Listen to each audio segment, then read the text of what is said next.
కొన్ని రోజుల పాటు కురిసిన వర్షాలు తుఫాను ప్రభావం ఆగిపోవడంతో ఇప్పుడు తెలంగాణపై చలి పంజా విసరడం మొదలుపెట్టింది. దీంతో ఒక్కసారిగా వాతావరణం మారిపోయింది. ముఖ్యంగా ఉత్తర తెలంగాణ జిల్లాలతో పాటు రాజధాని హైదరాబాద్ చుట్టుపక్కల ప్రాంతాల్లో ఉష్ణోగ్రతలు అనూహ్యంగా పడిపోతున్నాయి. గురువారం రాత్రి నుంచి రాష్ట్ర వ్యాప్తంగా కనిష్ట ఉష్ణోగ్రతలు నమోదవుతుండగా ఆదివారానికి మరింతగా పడిపోయాయి. రాత్రిపూట తెల్లవారుజామున చలి గాలుల తీవ్రత ఎక్కువైంది. మరోవైపు హైదరాబాద్లోని పలు ప్రాంతాల్లో చలి తీవ్రత పెరిగింది.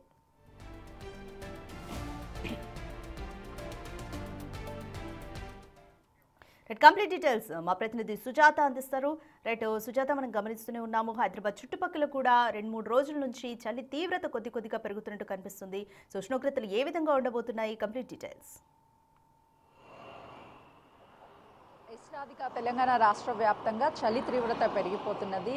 గత కొన్ని రోజుల క్రితం నుంచి కురుస్తున్నటువంటి భారీ వర్షాల కారణంగా చలి తీవ్రత చాలా వరకు తక్కువగా ఉంది. కానీ వర్షాలు అకాలంగా ఆగిపోవడంతో ఇటు చలి తీవ్రత కూడా పెరిగిపోతుంది.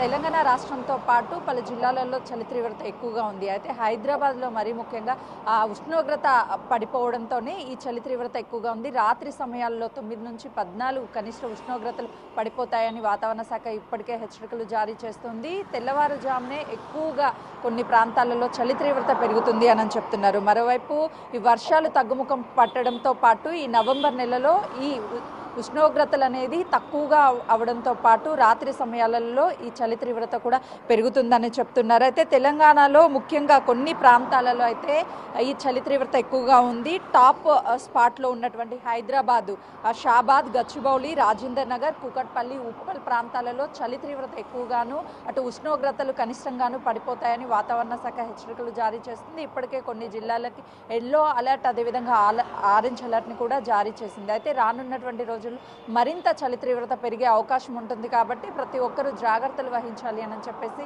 హెచ్చరికలు కూడా జారీ చేస్తున్నారు. Thank you Sujatha.